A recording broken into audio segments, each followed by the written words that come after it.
എന്നുള്ളിൽ മൗനം വാങ്ങൂ ജന്മങ്ങൾ ഉൽകും നൽകൂ.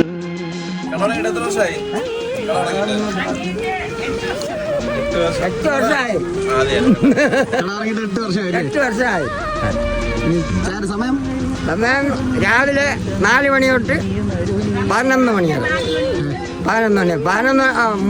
2 മണി തൊട്ട് 7 മണി വരെ. ഇവിടെ കിട്ടുന്നത് ഉഴുന്നോട, പരിപ്പോട, വാഴച്ചപ്പം, മാവ്. രാവിലെ കാപ്പി ഉണ്ടല്ലോ. ദോശ, പുട്ട്, പയറ്, പപ്പടം എല്ലാം ഉണ്ട്. റെഡി. അപ്പൊ ഇവിടുത്തെ സ്ഥലം എന്ന് പറയുന്നത് സ്പോട്ട് എന്ന് പറഞ്ഞു ഇതെവിടെ സ്ഥലം ചെന്നൈ ജംഗ്ഷനിലല്ലേ?